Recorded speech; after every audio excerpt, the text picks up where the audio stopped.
Hello दोस्तों, मैं संजय कुमार। अब आप लोग स्ट्रेट फॉरवर्ड क्लासेस, जिसे हम प्यार से एसएफ क्लासेस बोलते हैं, का बीपीएससी मेंस परीक्षा 17वीं के 78th की तैयारी को ध्यान में रखते हुए विगत परीक्षाओं के प्रश्न पर अभी काम मैं कर रहा हूँ। पीछे मैंने 68वीं के निबंध के ऊपर मैंने चर्चा की थी। आज 69वीं पे चर्चा कर रहा हूँ। फिर इस चर्चा के बाद ये टेलीग्राम चैनल पे वीडियो लोड हो जाएगा और आंसर का पीडीएफ।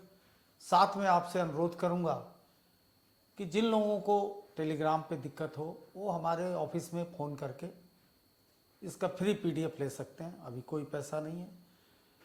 कुछ लोग इंक्वायरी एडमिशन के लिए कर रहे हैं। मैं बहुत जल्दी 1-2 दिनों में नामांकन के लिए भी बताऊंगा। कल तो रविवार है, छुट्टी के बाद। तो खंड 1 में जो पहला प्रश्न है कि विज्ञान और प्रौद्योगिकी ब्रह्मांड के रहस्य को समझने के लिए सहायक है।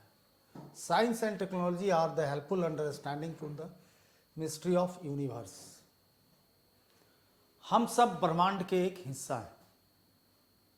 पहले ये समझिए कि ब्रह्मांड क्या है, जिसमें हम सब हिस्सा हैं, और इस रहस्य में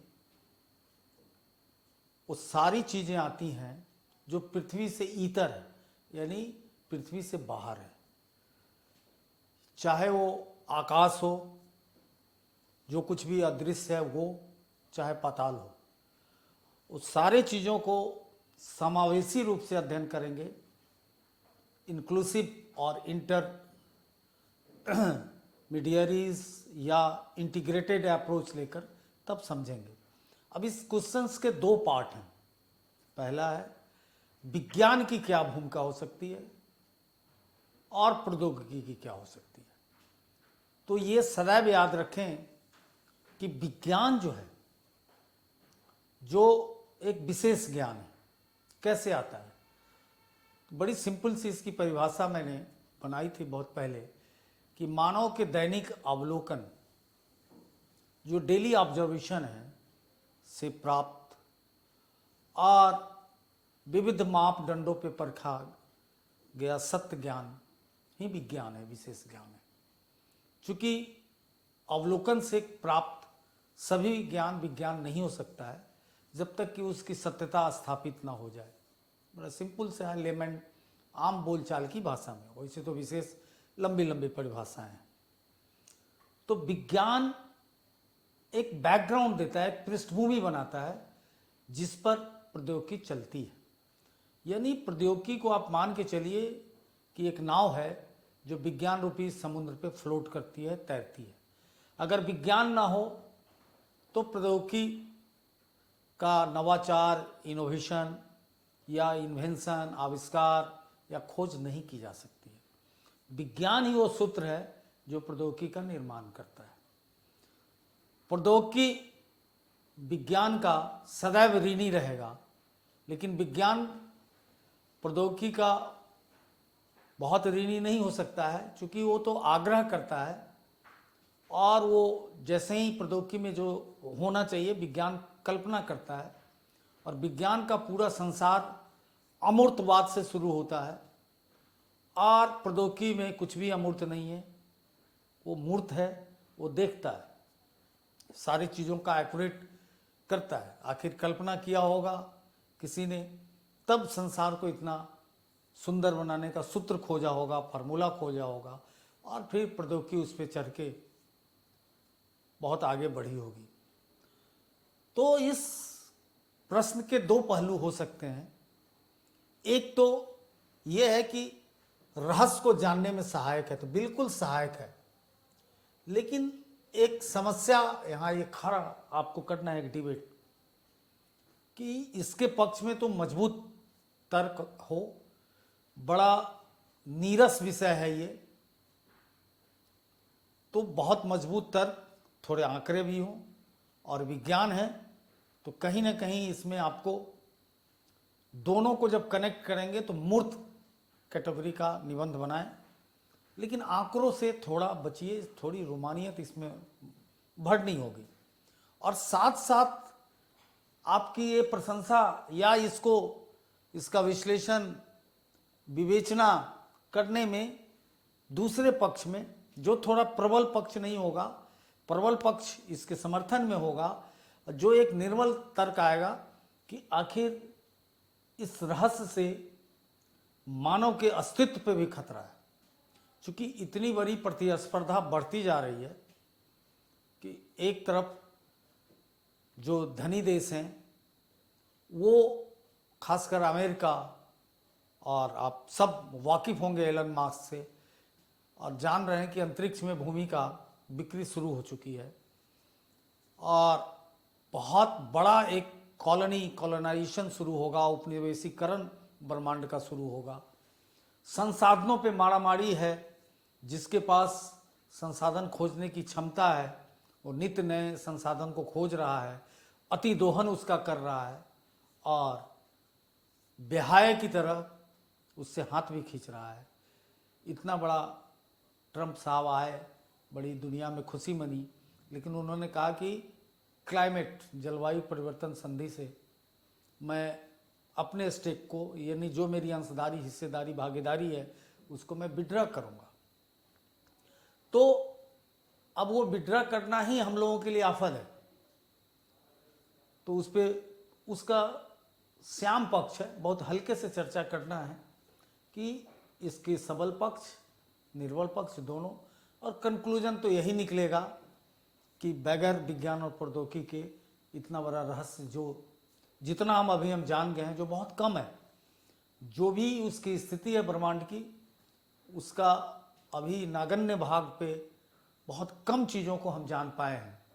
अभी तो बहुत कुछ विस्तार से जानना है, सारे ग्रहों के बारे में, सब चीज़ के बारे में हाँ टच कर रहे हैं, उस दिशा में अग्रसर हैं, लेकिन ये लड़ाई इतनी आसान नहीं, लंबी है। अंत में मैं आग्रह करूंगा कि इस ढंग के निबंध को केवल विज्ञान वाले लिखें और बहुत नंबर की ऐसे निबंध से उम्मीद नहीं कर सकते हैं, क्योंकि बहुत कम समय में सारे विषय को और बड़ा टेक्निकल वर्ड्स को यूज करना, सारा फिगर और सब कुछ देना थोड़ा दुष्कर काम है और कभी भी परीक्षा हॉल में इंसाफ नहीं हो सकता है। जैसे ही इसका मॉडल आंसर देखेंगे तो लगेगा कि हाँ ये नंबर के मामले में थोड़ा तंग करेगा। एवरेज मार्किंग का ये निबंध है। अगर आपके पास 4 में से कोई विकल्प नहीं आ रहा है तो इसको ज़रूर करें। और एक 68 और 69 में एक बहुत बड़ा गैप है, प्रश्नों के प्रकृति में, त्योरा में, तेवर में, स्वरूप में परिवर्तन देख रहा हूँ कि 68 बीपीएससी के जो निबंध के प्रश्न हैं वो सही अर्थों में निबंध विषय से बहुत वेल कनेक्टेड है, बट 69 ये पूरा जीएस जैसा लगता है। और अक्सर हमारे बच्चे, बार बार समझा रहा हूँ कि निबंध की तरह लिखना होता है और ये हिंदी साहित्य के टीचर के पास भी जा सकता है, जिसको खुद हो सकता है कि बहुत कम जानकारी हो, अवेयरनेस नहीं हो, तो उनकी रुचि मारी जाएगी, सहज मारी जाएगी। इंग्लिश लिटरेचर वाले के पास जा सकता है।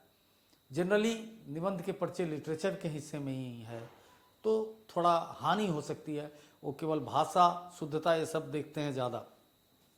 ठीक इसके विपरीत जीएस के प्रश्न जो हैं वो किसी भी जो मिजाज का है उससे जुड़े लोगों के पास जाता है। तो ये बहुत बड़ा गैप है। तो बार बार कहता हूँ कि हॉल में ऐसे निबंध देख के लोग खुश हो जाते हैं कि अरे ये सब तो पढ़ा ही हुआ है मेंस के लिए, लेकिन नहीं, पढ़ा हुआ भी हो तो निबंध का क्राफ्ट, इसकी बुनावट, इसका पैटर्न, इसका स्वरूप टोटली अलग है। इस क्राफ्ट को आपको समझना होगा और समझने का बेहतर तरीका है कि आप लिखने का अभ्यास करें, वरना खाली रहेंगे। तो थोड़ा इसको रोमांटिक होकर लिखने की ज़रूरत है। दूसरा है कृषि व्यवस्था में सुधार कर देश के ग्रामीण अर्थतंत्र को सशक्त बना सकते हैं। अभी improving the agriculture system support the rural economy of the nation. जैसा कि आप सभी जानते हैं कल इकोनॉमिक सर्वे जारी हुआ। इकोनॉमिक सर्वे में मैं देख रहा था, चूंकि मैं रिलेवेंट करके पढ़ाता हूं, कि यही चीज़ अगर जीएस में पूछ दिया इस साल कि आप क्या सलाह देते हैं किसी ढंग से, तो आपके आंसर दुरुस्त हों। तो 2-3 फिगर मैं बताना चाहूँगा कि आज 46.1% लोग प्रत्यक्ष रूप से, मतलब कृषि इनके लिए सोचता है और कृषि इनके लिए इनका भरण पोषण कर रहा है। जब आज़ादी मिली थी तो 80% से अधिक जनसंख्या, लगभग 85% जनसंख्या भारत में कृषि पे रहती थी। और मेन पेशा ही हमारा, जो 3 क्षेत्रों में इकोनॉमी बढ़ती है, तो प्राथमिक क्षेत्र में का बोलबाला था और कृषि का ही योगदान था। जहांगीर के बाद कृषि की हालत थोड़ी गड़बड़ हुई। इतिहास में झांकते हैं तो सबसे अच्छी कृषि की हालत अलाउद्दीन खिलजी के समय था। ये सब लिखना नहीं है, थोड़ा आपका बैकग्राउंड मजबूत कर दूं, कभी लिख भी मत दीजिएगा, क्योंकि मॉडर्न कॉन्सेप्ट का ये आंसर है। तो बहुत ज़्यादा रेवेन्यू की ज़रूरत थी, तो बहुत सारे जंगल की सफाई हुई। और जहांगीर का जो रेट था वही रेट अंग्रेज़ों के समय भी दिहाड़ी मजदूर को मिलता था। अंग्रेज ने इस देश की कृषि को चौपट कर दिया, क्योंकि 2 ढंग से कृषि को चौपट किया गया। एक तो कृषि का कॉमर्शलाइजेशन हुआ।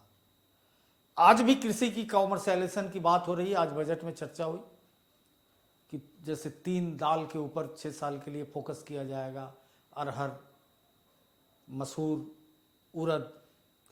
तो फिर कि 100 जिला को धन धान्य योजना के तहत जोड़ा जा रहा है।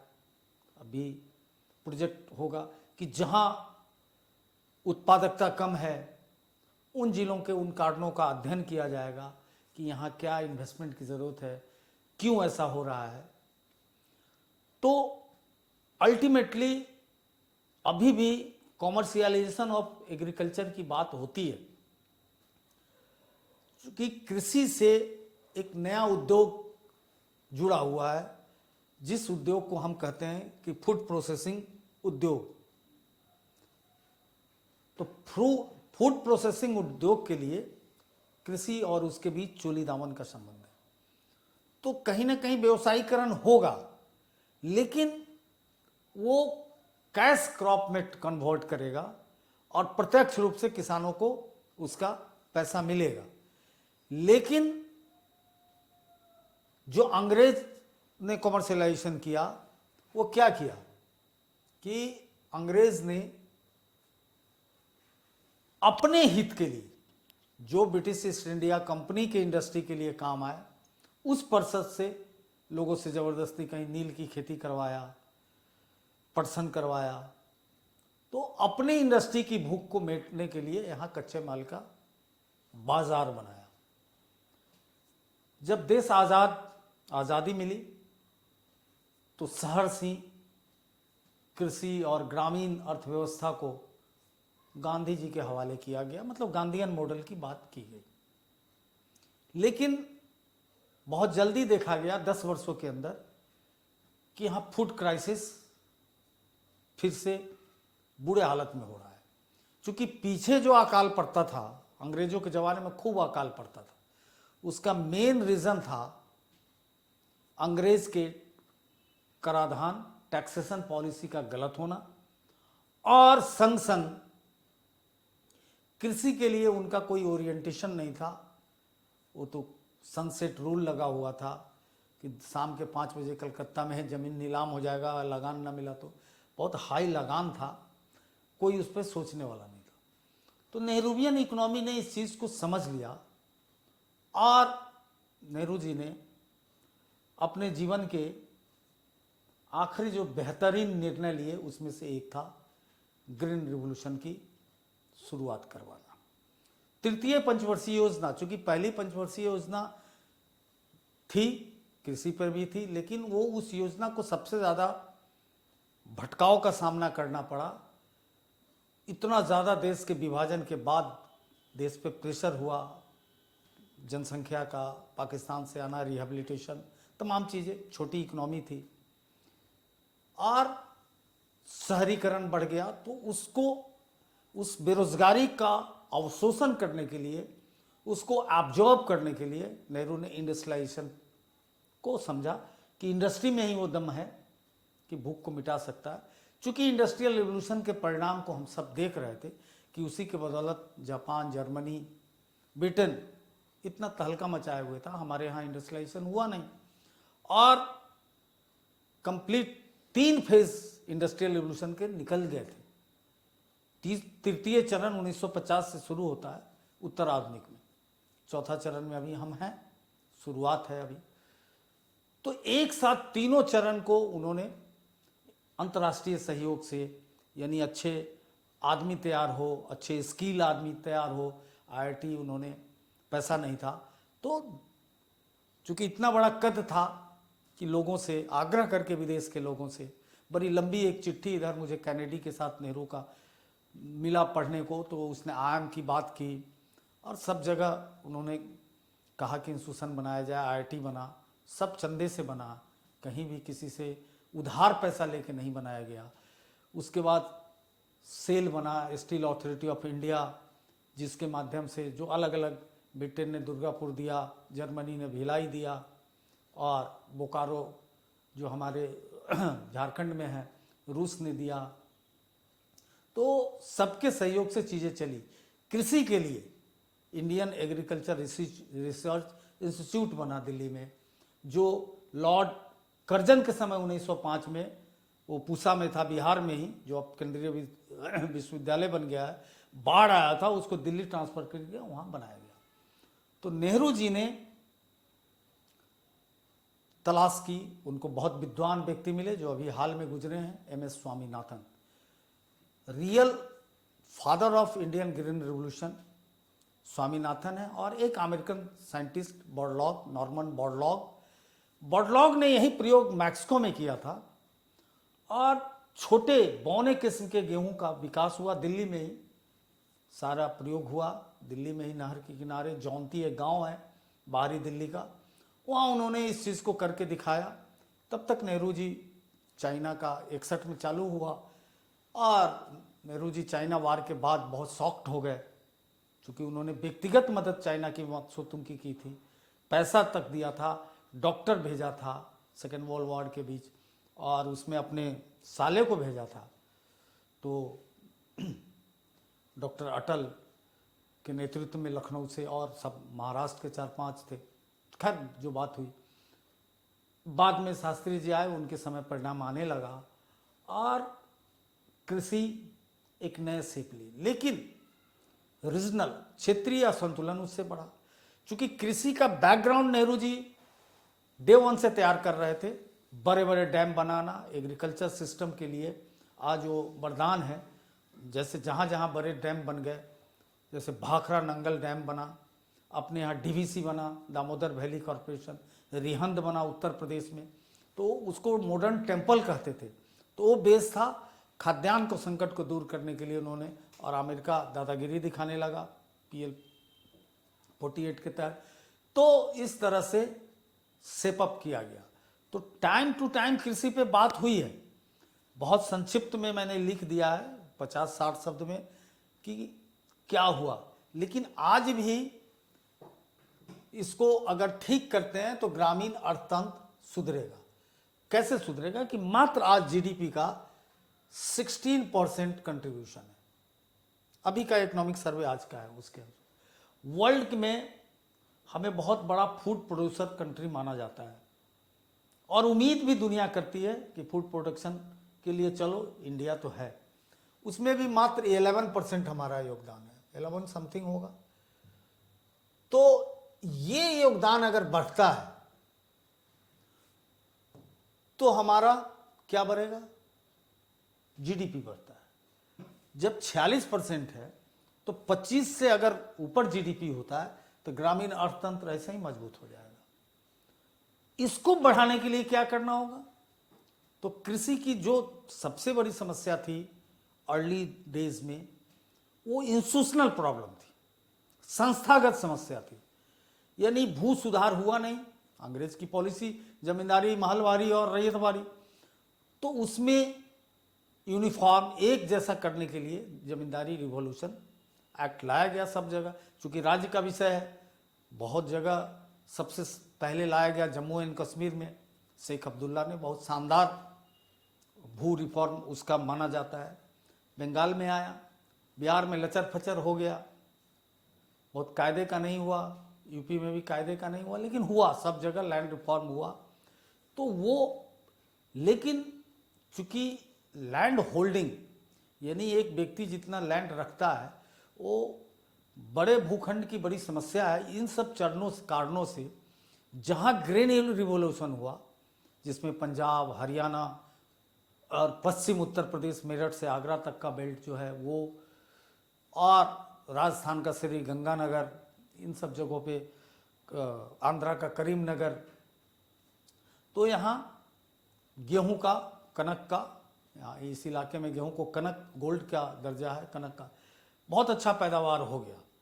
वो इतना ज़्यादा हो गया है कि वो भी एक समस्या बन गई है, चूँकि खेत की उर्वरा शक्ति कम, इतना ज़्यादा हाइब्रिड सीड यूज हुआ, ऊपर से इतना फर्टिलाइजर, और ये सब चीज़ें रेस्ट ऑफ इंडिया में ठीक से सिंचाई की व्यवस्था नहीं थी। अब 10 साल में, 8 साल में दिल्ली, बिहार के गांव में भी बिजली गई है। अब थोड़ा बहुत ट्यूबवेल से गवर्नमेंट का शुरू हो रहा है।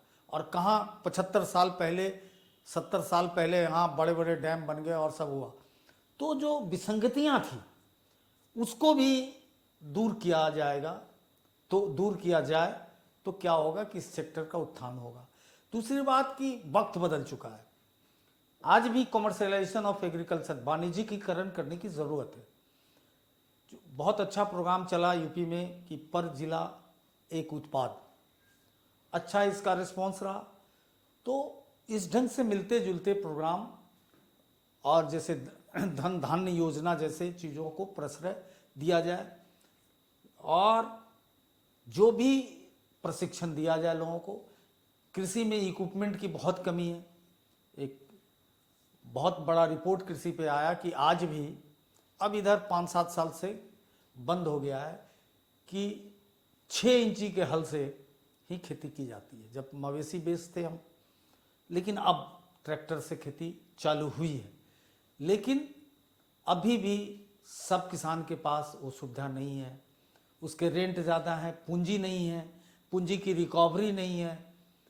जो माइक्रो फाइनेंस सिस्टम है उसमें बहुत सुधार की ज़रूरत है कि किसान को रियल बिना दौरे हुए, अब जैसे किसान क्रेडिट कार्ड 5 लाख आज लिमिट बढ़ा दिया गया, लेकिन वो लेना कितना मुश्किल है किसान क्रेडिट कार्ड छोटे के लिए, जिसके पास 1 कट्ठा 2 कट्ठा ज़मीन, जिसके पास 1 एकड़ या 10 कट्ठा ज़मीन है, वो अगर कुछ करना चाहता है, जैसे फूल की खेती करना चाहता है, फ्लोरिकल्चर बहुत नाम किया है, वो अगर मत्स्य पालन ही करके गुजारा करना चाहता है, तो अब हम मत्स्य के मामले में विश्व में दूसरे स्थान पे हो गए हैं। बिहार बहुत आगे चला गया है, सेल्फ अपना आत्मनिर्भर हो गया।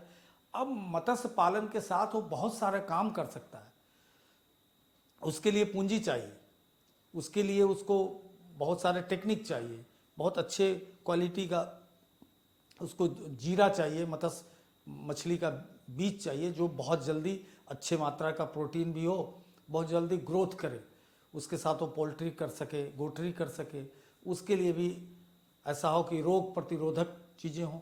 तो ये छोटी छोटी चीज़ों को अगर अपनाना होगा, जिसमें बहुत सारे एनजीओ अच्छा कर रहे हैं जहाँ जहाँ हो रहा है, लेकिन इसको एक मानक पूरे देश के स्तर पे इस सारी योजनाओं को इंटीग्रेट करके, और ग्राम पंचायत के लेवल पे ही सब जगह फूड प्रोसेसिंग यूनिट जहाँ जो होता है उसका रॉ स्टॉक कम से कम बन जाए, और इसके स्टोरेज के लिए कोल्ड स्टोरेज बन जाए कलेक्टिवली सरकार की ओर से।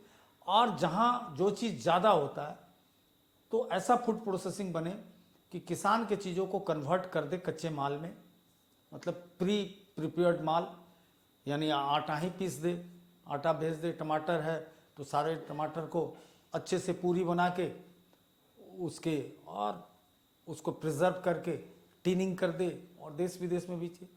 तो हो रहा है, लेकिन और छोटी छोटी चीज़ों पे इम्प्रूवमेंट की ज़रूरत है जो आपको लिखना है। तो कुल मिला के ये परामर्श श्रेणी का निबंध है, और ये ऐसा निबंध है कि जब आप अपने नौकरी बीपीएससी की मिल जाएगी, ऊपर के रैंक मिलेंगे, यानी एसडीएम आप बनते हैं या बीडीओ भी बनते हैं, सीओ भी बनते हैं, 10-20 साल नौकरी करने के बाद जब आप पहुंचेंगे तो आपसे सजेशन लिया जाता है किसी चीज़ का। सिविल सर्वेंट वाले तो शुरू से ही सलाह देने लगते हैं और वो सलाह मानी जाती है। तो इस पर एक बहुत अच्छा परामर्श आप तैयार कर सकते हैं। और बिहार के बच्चे खासकर बीपीएससी वाले तो ग्रामीण पृष्ठभूमि को अच्छी तरह समझते हैं, मैक्सिमम के पास गांव से रिश्ता होता है। तो छोटी छोटी चीज़ों का अवलोकन कीजिए, पॉइंट्स में ही लिखिए, लेकिन उस चीज़ को लिखिए।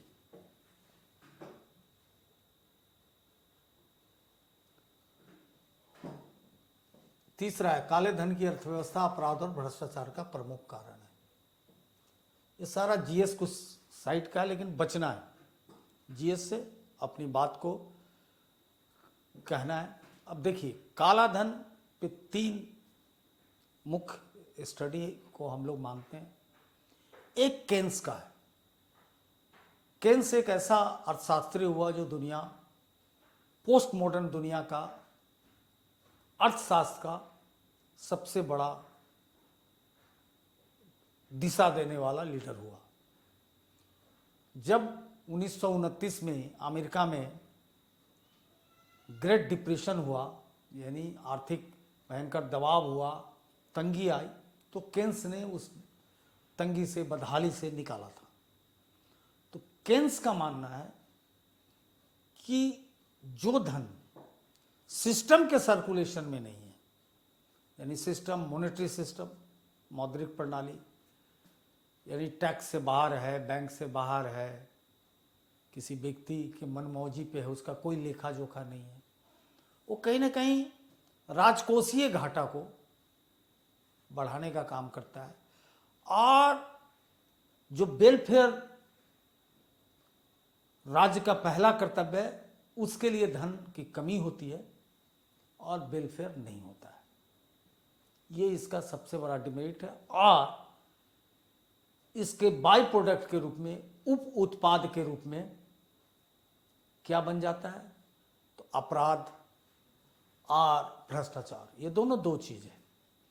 अपराध जिसके पास जो पैदा करता है इन किन प्रकारेण गलत ढंग से पैसा जो जिसके पास अर्जित होके आता है, वो फिर इस पैसे से वो 2 काम करता है। एक, वर्चस्व की लड़ाई, वो लड़ता है कि जो काम कर रहा है उसमें उसका वर्चस्व रहे। दूसरा, उन तमाम रास्तों से पैसा अर्जित करना चाहता है जो कहीं ना कहीं सिस्टम में निषेध है। आप खुद देख रहे हैं कि बिहार में शराबबंदी है, लेकिन क्या हो रहा है हमसे बेहतर आप जान रहे हैं। तो कहीं ना कहीं उसी पैसे से हो रहा है। और भ्रष्टाचार इसका दूसरा पार्ट है कि इस अपराध को संरक्षित करने का काम करता है, और ये एक सिस्टम करता है। अपराध एक सिस्टम नहीं करता है, वो ऑर्गेनाइज्ड नहीं है। लगता है कि all crime are organised, but no. यहाँ पे मैं इस बात से सहमत नहीं हूँ कि सारे अपराध ऑर्गेनाइज्ड ही होते हैं। तो हर दिन एक नया दादा पैदा कर लेता है, क्या है? चूंकि उसमें इतना दम है, शक्ति है उस पैसे में कि किसी को भी पैसा आ जाए तो मोटिवेट होकर वो करने लगता है, और सिस्टम उसको कैच कर लेता है, सिस्टम उसको सपोर्ट करता है, उसका पीठ थपथपाने लगता है। और ये सिस्टम जो है भ्रष्टाचार का, ये नेता और नौकरशाही के गठजोड़ से चलता है, जिसको वहां से हिस्सेदारी मिलती है और उसके भी पैसे अनकाउंटेड हो जाते हैं। फिर उस अनकाउंटेड पैसे को कहाँ लगाता है? तो वो उस क्षेत्र को खोजता है जिस क्षेत्र में अकाउंटिंग से बचा जाए। जैसे एक उदाहरण, मैं दिल्ली में रहता हूँ, जिस इलाके में रहता हूँ रोहिणी का क्षेत्र है, और ऑलमोस्ट यहाँ प्रॉपर्टी दिल्ली में कहीं से भी बराबर है या महंगी है, दक्षिण दिल्ली या उससे महंगी है। उसका मेन रीज़न है कि यहाँ के प्रॉपर्टी में संभावना है। अब मैं इतना ज़्यादा मीडिया के सामने बोलना भी डर लगता है कि एक संभावना, लोगों का कहना है, मेरा नहीं, लोग भी कहते हैं कि यहाँ ब्लैक एंड वाइट का बहुत गैप है, इसलिए यहाँ ऐसे लोगों का पैसा आराम से लगता है। यार नई कॉलोनी बनने में, बिहार में ही कहीं भी, बिहार में भी यही कहानी है कि प्रॉपर्टी का रेट बहुत ज़्यादा है, वाइट उसके लिए कम लगता है। तो ये पूरा सर्कुलेट होकर एक पूरा वो बनाता है, जैसे गर्म हवा बिंदुआ खड़ा करती है तो बनाता है, और ये समाज के लिए बहुत हानिकारक है। दूसरा, मार्क्सवादी परिप्रेक्ष्य कहता है कि जैसे ही राज्य का अंकुश इस पूरे प्रोसेस पर, इस पूरे प्रक्रिया से हट जाता है, तो आदमी एक तरह से उदंड सा हो जाता है और इसके उपार्जन का रास्ता ढूंढता है। और ये हम चाइना के केस में देख रहे हैं। तीसरा, मॉनेटरी पॉलिसीज वाले लोग जो बोलते हैं, जो मौद्रिक नीति वाले लोग बोलते हैं, एक तो पहला आपने समझ लिया, राजकोषीय नीति से जोड़ के बोलते हैं, जो केन्स का है, जो सबसे इम्पॉर्टेंट पॉलिसी होती है इकोनॉमी की, जो इस बार रखा गया है अगले साल के लिए टारगेट 4.4 का, और इस बार मतलब 5 के नीचे हम लोग ले आए, अच्छी बात है, ये बजट की सबसे अच्छी बात आज थी। उसका दूसरा, मार्क्सवादी वो सत्ता तंत्र पे ही वो पकड़ ही चाहता है कि स्टेट के पास ही सब कुछ होना चाहिए, स्टेट ही उसको ऑपरेट करे, ऑर्गेनाइज करे एवरीथिंग। और तीसरा, मॉनेटरी पॉलिसीज वाले कि ऐसे मॉनेटरी नीति बननी चाहिए, जबकि बना ऐसा नहीं है। 2 काम तो मोदी सरकार में हुआ कि पैसे का डिमोनेटाइजेशन हुआ, लेकिन उससे उसके जो, चूंकि पूरी इकोनॉमी ब्लैक से चल रही थी, तो उसमें शॉर्टेज आया, तो छोटे कारोबारी डिस्टर्ब हो गए। ये आंकड़ा आ गया तो लगा गलत हो गया, इतना हार्ड भी एकदम से नहीं होना चाहिए। दूसरी, जनधन योजना, जिसके थ्रू कोशिश किया गया कि पूरा सिस्टम में पैसा आए, लेकिन सफल नहीं हो सका। तो अब ये सोचने की ज़रूरत है। अब इतना ज़्यादा, मैं दिल्ली में हूँ, चुनाव का माहौल है, इतना खर्चा बढ़ गया, इतना दिखावा बढ़ गया है कि असंभव सा लगता है। तो ये जब से हम लोग पढ़ रहे हैं, तब से काले धन के ऊपर संसद से सड़क तक चर्चा होती है। तो पहले काले धन को परिभाषित करें। ये बेसिकली मूर्त से अमूर्त की यात्रा है। मूर्त इसलिए है कि सब चीज़ की एक सेटल परिभाषा है। अमूर्त है कि आपके पास बहुत सारा एग्जाम्पल होगा, उसको डालिए और निबंध में ही आप अपने मन की बात को डाल सकते हैं। ऐसा कोई पर्चा नहीं, इसलिए सबसे आसान है, अगर लिखना सीख गए तो सबसे ज़्यादा नंबर आएगा। मन की बात कहने का या आपका हस्तक्षेप कहीं हो सकता है तो निबंध में आपकी योग्यता परखी जा सकती है। और अपराध और भ्रष्टाचार पे अलग अलग लिखे, जो मैं बता ही दिया हूं। आधुनिक संचार क्रांति ने मानव के संचार के साधनों और टेक्नोलॉजी के प्रति जागरूकता में क्रांतिकारी रूप से वृद्धि की है। आधुनिक, लेकिन थोड़ा सा बैकग्राउंड लेना पड़ेगा हर निबंध में, थोड़ा सा 2 लाइन 3 लाइन में बैकग्राउंड जरूर लीजिए। तो इस पृथ्वी पर जो सबसे अद्भुत क्रांतियां हुई, उसमें से एक क्रांति थी मनुष्य का बोलना बतियाना सीखना। और वो तभी संभव हुआ कि एक भाषा इस संस्कृति के गर्भ से, इस समाज के गर्भ से एक भाषा पैदा ले ली। भाषा का प्रसूतिकरण, प्रसूत जब हुई, तो आदमी के अंदर चीज़ों को एक्सप्रेस करने की क्षमता है। पहिए के आविष्कार से आदमी आने जाने लगा, फिर उसने भित्ति चित्र का सहारा लिया और उससे लगता था कि ये आदमी कहाँ तक गया है। स्काउट गाइड में अगर किसी ने ट्रेनिंग ली है तो पूरा उसी चिन्ह से समझ जाता है कि मेरा अगली टोली कहाँ गई। आज इंडियन आर्मी भी यूज करता है। तो ये बहुत पुरानी थी। बड़े लंबे अंतराल के बाद लगभग 15वीं सदी में आके एक जर्मनी में क्रांति आ गई, गुटेनबर्ग ने प्रिंटिंग प्रेस बनाया। तो क्या हुआ कि किसी भी व्यक्ति के मनोभाव को अब अनेक प्रतियों में बांटा जाने लगा, दुनिया भर में घूमने लगा। अब कोई चीज़ मैं पढ़ा रहा हूँ, एक कॉपी न उस समय फोटो स्टेट है, कुछ नहीं, मैं किसी भी कैनवास पे लिख रहा हूँ, चाहे वो पत्ते पे लिख रहा हूँ, टुकड़ों पे लिख रहा हूँ, कागज़ उससे पहले चीन ने बना दिया था, लिख रहा हूँ, तो हमारी पास रह जाएगी सीमित लोगों के बीच। लेकिन जब वो छपने लगा तो बड़ी ताकत मिली। तीसरी घटना द्वितीय औद्योगिक क्रम में हुई, जब ग्राहम बेल ने कहा where are you, I am here. पहली आवाज़ उसने फ़ोन से निकाली, टेलीफोन आ गया जिसको लैंडलाइन कहते हैं, और औपनिवेशीकरण को बड़ी त्वरा दी, बड़ा एक्सेलरेट किया। अंग्रेज लोग मालो माल हो गए। और उसके बाद जब तीसरी औद्योगिक क्रांति की शुरुआत हुई तो भूचाल मच गया, कंप्यूटर आ गया, आर्टिफिशियल इंटेलिजेंस 1950 के बाद, और इंटरनेट आ गया और स्मार्टफोन आ गया। आज हम लोग स्टार्टिंग में हैं चौथी औद्योगिक क्रांति के, जो 21वीं सदी की क्रांति कहला रही है। इस क्रांति को ये दूर संचार इतना ज़्यादा तूफान खड़ा कर दिया कि डेली आप देख रहे हैं कि 5G टेक्नोलॉजी तो आ ही गई, 5वां जनरेशन, 6ठा भी किसी दिन भी घोषणा हो सकती है, और आर्टिफिशियल इंटेलिजेंस का जो मार शुरू हुआ है, खासकर डीप सीक बनाने से चाइना का, फिर अलीबाबा का भी आ गया। भारत ने भी घोषणा कर दी कि 1 साल के अंदर मैं देने जा रहा हूँ। चारों तरफ ये युद्ध शुरू हो गया।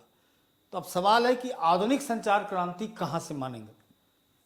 बैकग्राउंड सब लिखना है ताकि लोग समझे कि देखिए ऐसे, और बार बार समझाता हूँ कि जीके में बहुत अंतर है, जीएस में। ऐसे लिखिए कि लोग समझे।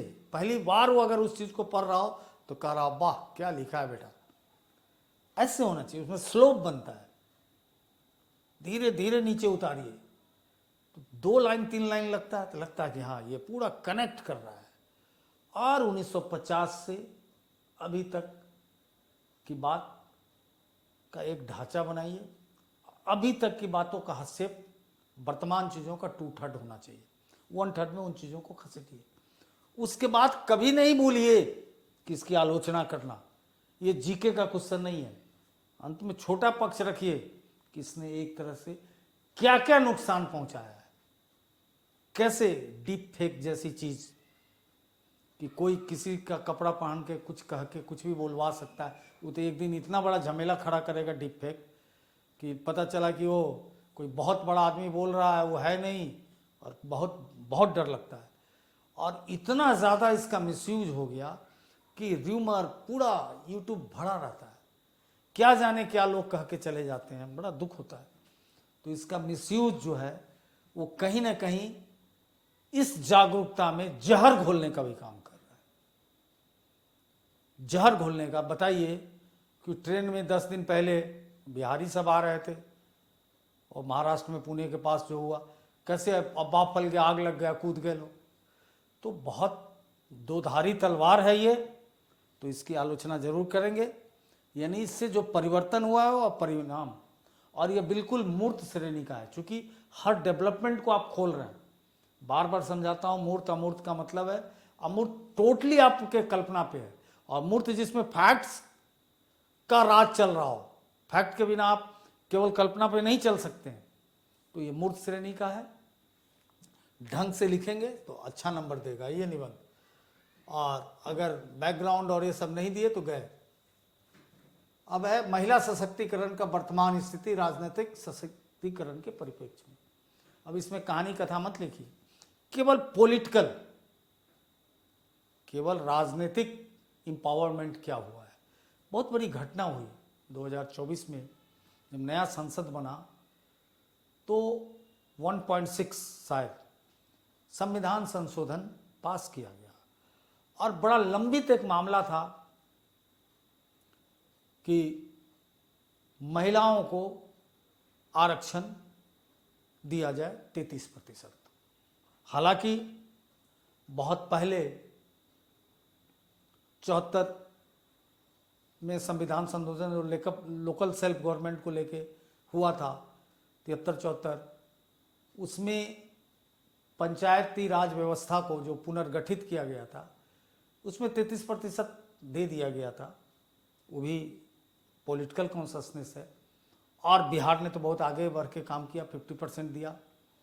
और इस तरह से 14 लाख लोग लोकल बॉडी में महिलाएं कहीं ना कहीं पदाधिकारी और उससे संलग्न है।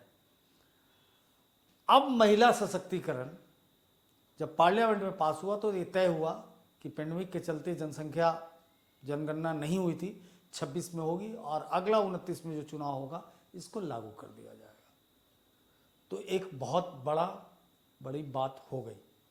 तो इसके फैक्ट्स सब हैं, चूंकि जो भी मांग आज़ादी के बाद देश में उठी थी महिलाओं को लेकर पॉलिटिकल एंगल से, वो सारी मांग मान ली गई है। अब आपको विश्लेषण करना है। केवल एक बात इसमें छूट रही है कि क्या छूट रही है, तो राज्य के विधानसभा में हर राज्य को पास करना होगा। तो एक दबाव बनाएगा तो कितने दिन तक बकरे की मां खैर मनाएगी। ठीक है, 29 के बाद शुरू होगा तो राज्यों में भी इसको हो जाएगा। तो इस डिमांड को तो पूरा कर लिया गया है कि स्थिति, वर्तमान स्थिति कागज पे तो बहुत ही सुंदर हो चुकी है, लेकिन अब इसमें समस्या क्या है, इसी पक्ष पे आप बल दीजिएगा कि वर्तमान में महिला की राष्ट्रीय पंचायत ने मांगों को विधान में शामिल कर लिया, राज्य स्तर पे काम होना है। क्योंकि उससे कितना संख्या बढ़ जाएगी। आज के लोकसभा में 14% ही महिलाएं हैं और 11% राज्यसभा में। तो ये हो गया और ये पूरा मूर्त निबंध है, चूंकि सारा फैक्ट आ चुका है। अब इसका जो सेकंड पक्ष है, आलोचनात्मक पक्ष, कि इसमें ये देखना होगा कि ये सशक्तिकरण को आवाज देगी शिक्षा। कई सारी योजनाएं सरकार की चली है, बेटी बचाओ, ये बचाओ, वो सामाजिक सशक्तिकरण का पार्ट है, उसको धोखे से मत लिखिएगा। लेकिन शिक्षित होना, सामाजिक ज्ञान और सामाजिक, आज भी महिलाएं हिंदी पट्टी में तो बहुत ज़्यादा पर्दे में रहती है, बहुत ज़्यादा। तो पर्दे में रह के राजनीति नहीं की जा सकती। प्लस पुरुषवादी जो हिंसक मानसिकता है, हालांकि किसी फिलोसफर ने ठीक ही कहा कि बाय बर्थ पुरुष हिंसक होता है, तो उस मानसिकता को खत्म करने के लिए महिला को शिक्षा के स्तर पे इक्वल, एक ही पेडेस्ट्रल, मतलब एक ही प्लेटफॉर्म पे खड़ा करना होगा। नहीं तो ये क्या होगा, जिसका भय था, जो बाद में पार्लियामेंट में से ये बिल जो ड्रॉप कर जा रही थी, उसमें यही सवाल समाजवादी लोग उठाते थे कि इसके अंदर आपको ओबीसी रिजर्वेशन देना चाहिए। लेकिन चूंकि खुद महिला वैल्युरेबल सेक्शन में आता है, खुद ही वो अवला है, तो अवला में फिर अवला और ऑलरेडी SC ST का रिजर्वेशन का प्रोविजन तो रहेगा ही, वो कॉन्स्टिट्यूशनल प्रोविजन है। लेकिन ऐसा होगा कि खासकर हम लोग दिल्ली में देखते हैं कि महिला अगर चुनाव लड़ रही है, किसी हमारे बच्चे का नाम प्रभा सिंह है तो उसका हस्बैंड जुड़ जाएगा संजय प्रभा सिंह या प्रभा संजय सिंह। काम सारा मुखिया जी हो गए तो मुखियाइन बैठी रहती है, मुखिया जी कर रहे हैं। ये चीज़ तो रियल सशक्तिकरण आने के लिए हमें शिक्षा और स्वास्थ्य, महिला के शिक्षा और स्वास्थ्य अच्छी होगी तो महिला आत्मनिर्भर होगी आर्थिक रूप से। जब तक महिला आर्थिक रूप से आत्मनिर्भर नहीं होती है तो ये सारी बेमानी है, कोई मीनिंगलेस है, वो सही डिसीजन ले ही नहीं सकती। जितनी बड़ी महिलाएं हुई, चाहे इंदिरा गांधी ही हुई, सरोजिनी नायडू हुई, कोई भी हुई, जो इतना बोल्ड डिसीजन लेती थी, चूंकि वो आर्थिक रूप से क्या थी, वो इतनी सक्षम थी। उसको पति से हर चीज़ की इजाज़त की ज़रूरत नहीं थी, उसको स्नो पाउडर पति से नहीं मांगना पड़ता था। पति पे अगर निर्भरता है तो फिर ये खाना पूर्ति बन के लंबे समय तक रह जाएगा। तो ये सशक्तिकरण का स्थिति है। और अंत में आलोचना तो हर निबंध का करना ही करना है, जीएस का क्वेश्चन नहीं। खासकर ये ऐसे क्वेश्चन में तो बड़ा सोचना है। आध्यात्मिक उन्नति, शारीरिक एवं मानसिक विकास के लिए योग की आवश्यकता और महत्व। बहुत जेनरिक निबंध है, बहुत नंबर नहीं आएगा इसमें, क्योंकि इसमें बहुत ज़्यादा, अगर संस्कृत वाला तो बहुत अच्छा कर सकता है, क्योंकि इतना बड़ा, अगर इंडोलॉजी का, भारतीय शास्त्र का सबसे बड़ा योगदान अगर मानवता के लिए है तो उसमें नंबर 1 पे योग है। क्योंकि योग शांति का भी प्रतीक है, अहिंसा का भी प्रतीक है, और योग के संग सब रहे हैं, चाहे महावीर हो, बुद्ध हो, चरवाक हो, जनक हो, सबको रहना पड़ा है। और पतंजलि तो थे ही। तो इसमें मूर्त है, मूर्त निबंध है, चूंकि इसके रिजल्ट हैं। हर आसन से ये होगा, इस आसन से होगा, ऐसे भोजन से होगा, सबके रिजल्ट हैं। इसलिए पश्चिम इसको माना। पश्चिम ने इतना आसानी से योग दिवस थोड़ी घोषित होने देता, इस्लाम ने माना, सबने इसको स्वीकारा। तो ये इसमें सारे डेटा देने होंगे। लेकिन जिसके पास अगर ड्राइंग बना सकता है, उसको बोलते हैं कि आंसर के अंदर, उत्तर के अंदर एक काम अगर बच्चा कोई कर ले, खासकर ऐसे प्रश्न में, सब जगह मत करना है, जीएस में कर सकते हो, निबंध में, उसको क्वांटिफिकेशन बोल सकते हैं आप, ब्यूटिफिकेशन बोल सकते हैं, क्राफ्ट को चेंज कर दीजिए। तो अगर पेंसिल से एक तरफ आसन बनाता चला जाए और लिखता चला जाए इसके लाभ और ये, और ऐसे सच्चित आनंद की कल्पना से करके, अगर किसी के पास ऐसा अनुभव है, संस्कृत के कुछ श्लोक याद है, वो छुए, वरना सोशल साइंस वाले इससे बच के रहना, 10-5 नंबर दे देगा। क्योंकि ये हर आदमी के पास इसके बारे में कोई ना कोई जानकारी है, और हर आदमी अपने को सुप्रिय समझ रहा है। हर आदमी, मुझे मिला, योगा का मास्टर ही है। और खासकर बिहार के समाज में योगा और डॉक्टर तो हर आदमी को मैं मानता हूँ। हर आदमी के पास एक दवा का फहरिस्त है, एक सोच है, और हर आदमी कुछ ना कुछ, ये खाइए, ये कीजिए, कहाँ से बोलते हैं, क्योंकि वो संदर्भ में जीने वाला समाज नहीं है। सबसे कम मैंने देखा कि संदर्भ में न जीने वाला समाज हिंदी पट्टी है, और उसमें भी हमारा बिहार, पूर्वी उत्तर प्रदेश, बगैर संदर्भ के, बिना सोचे समझे, बिना परिणाम समझे कि क्या परिणाम अगले पे हो सकता है, और वो चीज़ों को कह देता है। तो इससे बचना है। 7वां, नई शिक्षा नीति 23 के फायदे और नुकसान। ये काफ़ी आलोचनात्मक किस्म का निबंध है। ये मूर्त से अमूर्त की ओर जाता है। आलोचना जो होगा अमूर्त होगा, क्योंकि अभी पॉलिसी ठीक से लगी भी नहीं है। शुरू तो हो गई, लेकिन इसको लगने में अभी भी टाइम लगेगा। तो वो अमूर्त होना चाहिए। मोटा मोटी ये समझिए कि कोई भी शिक्षा नीति, जो इससे पहले शिक्षा नीति जो आई थी, राष्ट्रीय शिक्षा नीति 1986, और ये जो आई है, हालांकि बीपीएससी की बुद्धि की बलिहारी है, नई शिक्षा नीति लिखना ही नहीं चाहिए, राष्ट्रीय शिक्षा नीति, नई शिक्षा नीति गलत है। और क्या 2023 लिखे हुए जो कि 2020 है, 2020 में आई थी। तो इसके जो सबसे मोटे फायदे हैं, कुछ बताता हूँ, क्योंकि सब लिखा मिल जाए, कि पहली बार एक बहुत बड़े शिक्षाविदों का सम्मान किया गया।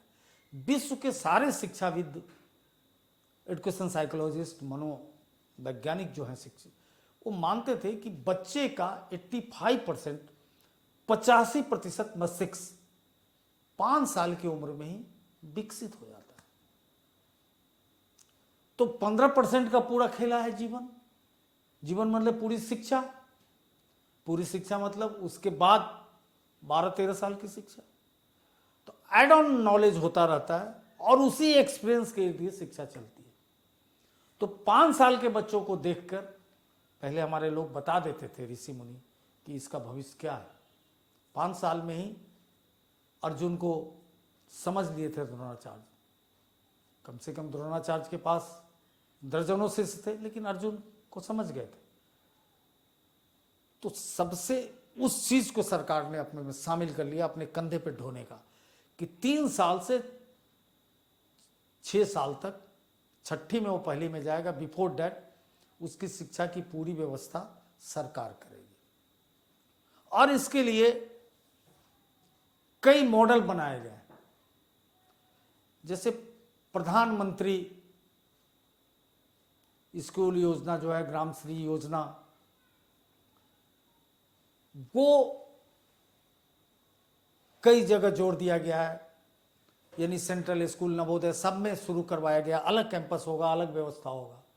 आंगनवाड़ी, बालवाड़ी और ये शेड्यूल स्टेट सब है जैसे झारखंड है, ये सब बनवारी करके, जो भी 1975 से इंटीग्रेटेड प्रोग्राम रूरल डेवलपमेंट के लिए चल रहा था, जहाँ प्रशिक्षित करना, टीका दिलवाना, और उन सारे के साथ इसको भी अटैच किया गया है। ये एक अच्छी बात है कि स्ट्रिक्टली वो 6 क्लास में पहली में जाएगा, तब तक वो बच्चा संज्ञात्मक रूप से, कॉग्निटिव रूप से इतना चुस्त दुरुस्त होगा कि फिर चीज़ों को जल्दी समझेगा। चूंकि स्कूल भी एक समाज है, और स्कूल जब एक समाज है तो एक लार्जर समाज से उसकी मुलाकात होगी। अपने ही एज ग्रुप के बच्चों को तो बहुत कुछ बच्चा नकल करके सीखता है, कर करके सीखता है। कम्युनिकेशन स्किल, एक दूसरे से बात करना, एक दूसरे का पूरा रिफ्लेक्ट करेगा, उससे परावर्तित होगा उसकी मनोवैज्ञानिक सोच और तमाम चीज़ें। तो ये सबसे बेहतर काम हुआ है। और इसकी आलोचना यहीं पे मत लिखिएगा कि इसके लिए जो शिक्षक चाहिए, उस प्रशिक्षण की कोई व्यवस्था बहुत खुल के नहीं है। कहा गया है कि बीएड शिक्षा 4 साल की होगी, फिर 3 साल का अगर ग्रेजुएशन कोई कर लिया तो उसके लिए 4 साल का कर लिया तो उसके लिए 1 साल की ही होगी। तो शिक्षा उन बच्चों के लिए रिजर्व कर देना चाहिए, महिलाओं के लिए, जो शहरों में होता है। और 12 से लेके 5 ईयर जो बीएड प्रोग्राम है, उसके तहत चाइल्ड डेवलपमेंट वाली वो शिक्षा किया जाए, ताकि अगर एक भी टीचर किसी भी बच्चे पे धोखे से, किसी भी ढंग का जो प्यारा व्यवहार नहीं करेगा, वो बच्चा सदा के लिए वो फूल मुस्कुरा जाएगा। फिर पूरा खेल ये माली का है। माली की तरह बच्चों को अगर नहीं संभाला जाएगा, और स्ट्रिक्टली एक क्लास में 30 बहुत होता है, 20 से ज़्यादा का अनुपात नहीं होना चाहिए, सेक्शन बढ़ जाना चाहिए। और इक्विपमेंट बहुत चाहिए। जितने ज़्यादा इक्विपमेंट होंगे, उपकरण होंगे लर्निंग के, उतना ज़्यादा इन्वॉल्व होगा बच्चा। क्योंकि विश्व ने दिखा दिया, यह शहरों में बच्चा जो स्मार्ट हो रहा है खिलौनों से हो रहा है। इतने माँ बाप, टॉयज रूम है लोगों के पास। ये है। दूसरी बात कि एक भाषा में बड़ी अच्छी बात हुई है कि 8वीं तक लोकल लैंग्वेज में, उसमें दिक्कत आ रही है मटेरियल की उपलब्धता। अब भाषा बोल तो दिए, अब हमारे बिहार में मैथिली में हो जाएगा, चूँकि वो 8वीं अनुसूची का है। भोजपुरी में भी हो जाएगा, बज्जिका में क्या होगा, फिर अंगिका में क्या होगा, फिर मगधी में क्या होगा, फिर उस ढंग के टीचर कहाँ से आएंगे जो विशुद्ध बज्जिका बोले। और अल्टीमेटली इस ढंग की चैलेंजेज आएगी, फिर हिंदी में ही पढ़ाना होगा तो झूठ। ये हुआ, साउथ के लोगों का मन खुश रहेगा। फिर अच्छी बात है कि 6ठी क्लास से प्रोफेशनल स्टडीज़ की ओर लाना, यहाँ तक कि कोडिंग सिखाने की बात है। अब कोडिंग तो वहीं होगा जहाँ बहुत हाई स्पीड नेट होगा, कंप्यूटर लैब बहुत अच्छा होगा, चीज़ें अच्छी होंगी। तो बहुत ज़्यादा संसाधन की ज़रूरत है इसको करने के लिए, बहुत पेशेंस और मजबूत इच्छा शक्ति की ज़रूरत है। क्योंकि मैं बात कर रहा था एक लोकल एमएलए से, तो बोले कि मैंने कहाँ से फंड इकट्ठा करके और स्कूल में कंप्यूटर लगाया, उसको देखभाल के लिए एक आदमी की व्यवस्था की, हेडमास्टर साहब ने अपने बेटा को लगा दिया। कुछ दिन के बाद सारे हार्ड डिस्क बिक गए। तो नैतिकता एक सबसे बड़ा सवाल है जिसके गांधी हिमायती थे, कि जब तक नैतिकता और स्टेक होल्डर, जब तक सारे पेरेंट्स उस स्कूल को गोद नहीं लेंगे कि मेरा सबसे कीमती वस्तु यहां जा रहा है, इंसान के जीवन में संतान से कीमती कुछ भी नहीं होता, और वह किसी के हवाले छोड़कर निश्चिंत हो जाना दिक्कत है। तो जो राइट टू एजुकेशन एक्ट ने कहा है, जो लागू है, कि पेरेंट्स के साथ जो स्कूल का कनेक्शन है और वो मजबूत करने की ज़रूरत है, और तमाम चीज़ें, इसको फिर पढ़िएगा अच्छे से, चूँकि समय लंबा। भारतीय कृषि पे जलवायु परिवर्तन प्रभाव बचाव के उपाय, इसको खूब सरकारी योजनाओं से जोड़िए, आज भी बजट में हुई है, और मेरा लिखा पढ़िए। क्लाइमेट चेंज एक बहुत बड़ी चुनौती है, इसमें कोई दो मत नहीं है। और सबसे ज़रूरी है एक शब्द जो इन दिनों बड़ा सबसे ज़्यादा उछलता है, सस्टेनेबल। हर चीज़ में सस्टेनेबल, जिसको आप हिंदी में धारणीय कह सकते हैं, टिकाऊ कह सकते हैं।